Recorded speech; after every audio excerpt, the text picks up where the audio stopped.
Mais uma vez, esperamos que esteja tudo bem com todos. Em suas casas, em seus locais de trabalho, em seus locais de estudo, com suas famílias, seus familiares. Esperamos que esteja tudo bem.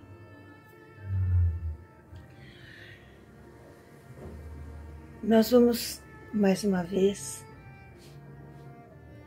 lembrar que as nossas palestras vão ao ar às sextas-feiras, às 20 horas, com o livro Caminho, Verdade e Vida. E às quartas-feiras, o livro Palavras de Vida Eterna, às 8 horas. Ambas as palestras são gravadas, porém, às quartas-feiras, elas são ao vivo. Então, são gravadas enquanto são proferidas ao vivo. E depois ficam à disposição. E quando nós nos dispusermos, quando for melhor para cada um de nós, assistir. Então, às quartas-feiras, o livro é Palavras de Vida Eterna. E às sextas-feiras, Caminho, Verdade e Vida. Antes de iniciarmos, nós precisamos agradecer pela vida, agradecer a Jesus e a Maria de Nazaré, pela proteção, pelo amparo, agradecer ao Dr. Bezerra de Menezes, que cuida da nossa saúde, cuida do nosso bem-estar.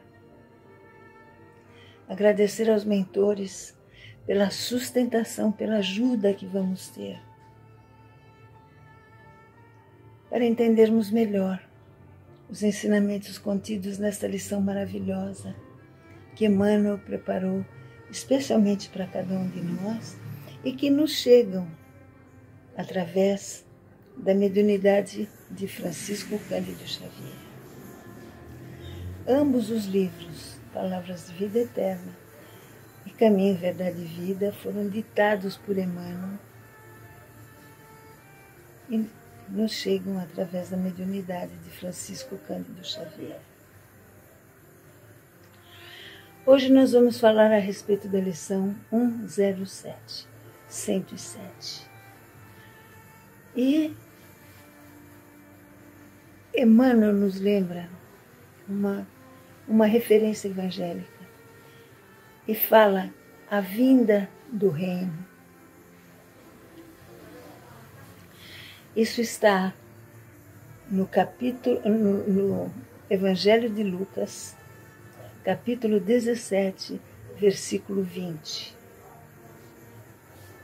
E Lucas nos fala uma frase de Jesus: o reino de Deus não vem com aparência exterior. O reino de Deus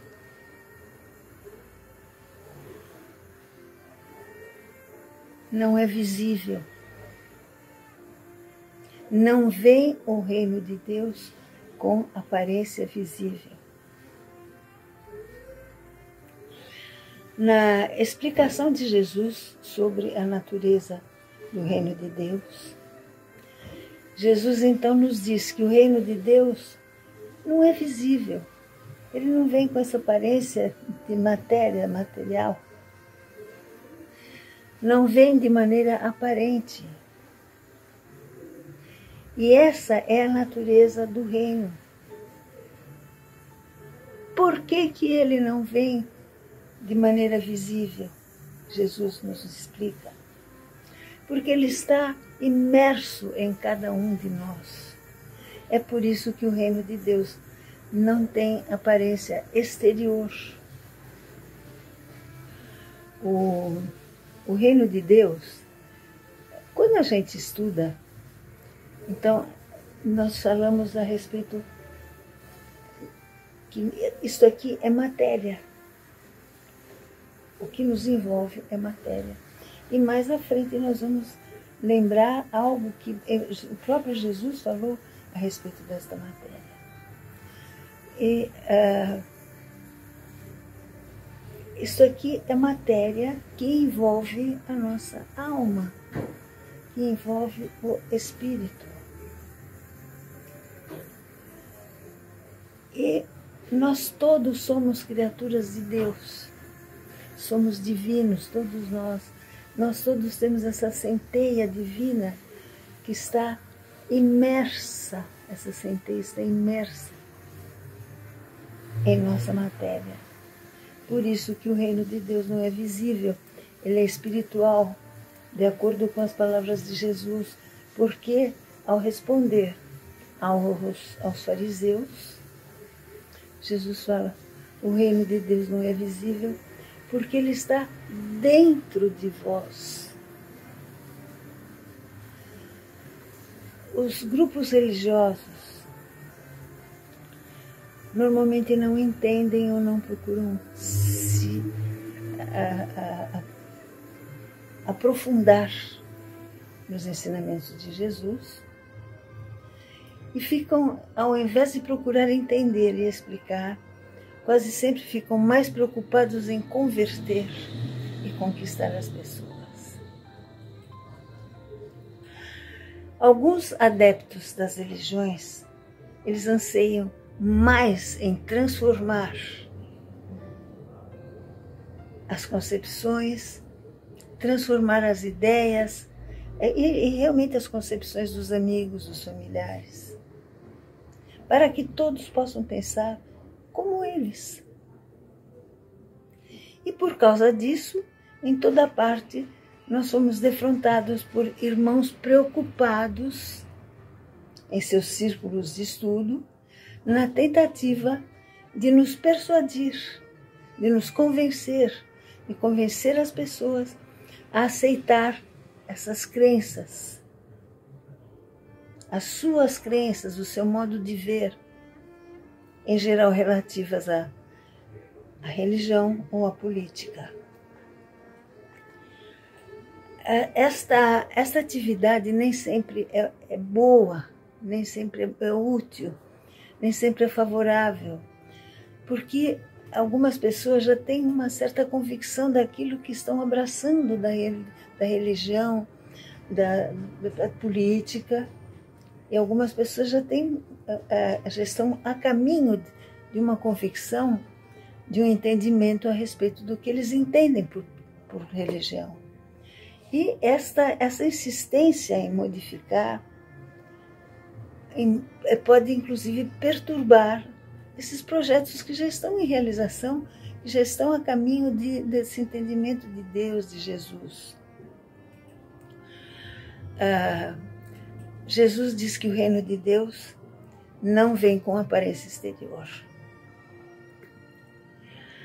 Nós percebemos uma preocupação quase sempre negativa de alguns grupos que se dizem religiosos, de querer demonstrar pompas, números, impressionar e conseguir novos adeptos a respeito de grandeza, de promessas de uma vida mais rica, de emprego.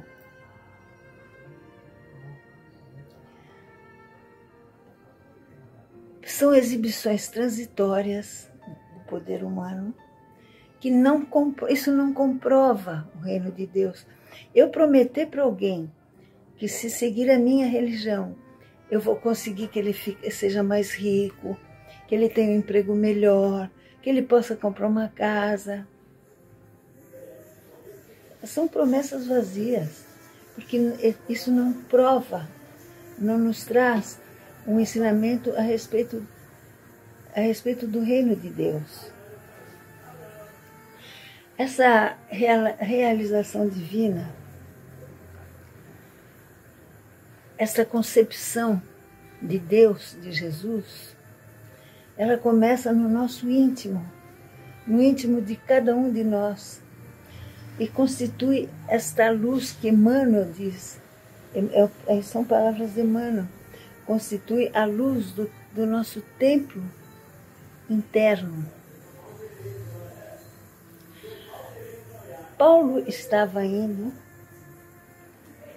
Tarso, estava indo na estrada de Damasco sacrificar um cristão. E defrontou-se com Jesus, lá na estrada de Damasco. E Jesus então pergunta para Paulo: Paulo, por que me persegues? Você é o meu vaso sagrado. O que Jesus estava dizendo para Paulo? Que esta matéria aqui, isto, é um vaso sagrado que acomoda, que nos acomoda o espírito, acomoda a alma. Isso aqui é apenas um vaso, é a nossa passagem transitória por este mundo, por essa vida. Emmanuel nos diz que a carne é digna, é venerável, e nós devemos respeito a esta matéria, tratar da melhor maneira possível. Porque é neste vaso que Jesus falou que é a nossa purificação, que é através desta matéria, deste vaso, que nós vamos receber, que nós vamos propiciar o resgate preciso e precioso de algo que tenhamos feito em outras épocas e que agora precisa realmente de um conserto, de um reparo. É esse vaso de purificação que nós estamos recebendo para esse resgate preciso e precioso a cada oportunidade de reencarnação. Existem alguns espíritos ainda ignorantes porque ignoram, porque ainda não sabem, que a nossa partida da matéria significa morte ou transformação permanente. Quer dizer, algumas pessoas entendem que existem ainda locais de penas eternas. Quer dizer, se eu for boazinha, se eu for boa, se eu cumprir com os meus deveres morais, então eu vou para um determinado local lá no céu. Se eu fui má, se eu prejudiquei, eu vou para o inferno e não existe salvação. É isso que algumas pessoas entendem. E isso não é verdade, porque não existe inferno. E nem existe esse local em que a gente vai ficar o resto da eternidade. Não. Nós vamos tendo, de tempos em tempos, oportunidade de aprender através da reencarnação. Se eu fiz algo que eu possa me envergonhar, ou que eu possa ter me prejudicado alguém, lá no plano espiritual, eu vou entender, vão me explicar que eu posso reparar os danos cometidos, os danos causados. Então eu volto e procuro reparar, me redimir de algo que eu tenha feito de mal. Por isso que não existe essa transformação permanente que algumas pessoas entendem. O ser humano, dadas as circunstâncias que ainda dominam os nossos esforços, muitas vezes a gente só pode ver o que está morto ou o que vai morrer. Mas existe muito mais além disso. Existe a eternidade. E nós temos toda a eternidade para aprender e para evoluir. E é isso que Jesus quis nos dizer. Que o reino de Deus é divino e imortal. Embora ainda escape naturalmente a nossa visão de seres humanos, talvez ainda a gente não entenda exatamente o que Jesus quis dizer. Que este reino, que este Deus está aqui dentro, está em nosso coração. Não é alguma coisa que eu vou, quando eu chegar lá no plano espiritual, faça, você pode me dar o endereço lá do reino. Isso não existe. Não existe esse reino físico. Existe isso que nós acreditamos que a gente ainda pode evoluir, que a gente pode crescer. Existe esse reino de Deus que está em nós. Existe essa centelha divina que quer que a gente fique cada vez melhor, que a gente se sinta cada vez mais feliz, que nós sejamos felizes. E é isso que Jesus quis dizer a respeito do reino de Deus, que muitas vezes ele falou, e que agora a gente está tentando entender que isso está aqui. Eu sou uma parte de Deus, eu sou essa centelhazinha que pode ajudar, que pode evoluir, que pode levar luz onde quer que eu vá, onde essa luz se faz necessária, porque eu tenho essa luz de Jesus em mim. E por que não? Por que não ajudar? Por que não levar esse amor que eu fui dotada por Deus para aqueles que necessitam? Por que não levar o ensinamento àqueles que ainda precisam desse ensinamento e que eu posso ajudar? Mais uma vez, nós vamos agradecer a Jesus, Maria de Nazaré, por toda a proteção, por todo o amparo. E realmente pedir ao Dr. Bezerra de Menezes e seus auxiliares que olhem pelo nosso país, pelo nosso planeta, agora tão necessitado de ajuda.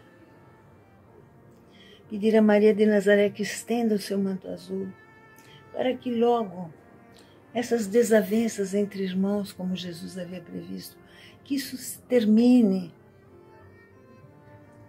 que a gente se veja mesmo como irmãos queridos, e para que cada vez mais a gente evolua e mereça estar nesse mundo prometido por Jesus, esse mundo de regeneração. Que a gente cada vez mais entenda que é isto que Deus e Jesus, Maria de Nazaré, o plano espiritual, esperam de nós. Que nós sejamos fraternos, que nós sejamos amorosos uns com os outros. Muito obrigada pela atenção. E mais uma vez pedimos que Jesus nos proteja, Maria de Nazaré. Até uma próxima vez, se Deus assim o permitir. Muito obrigada.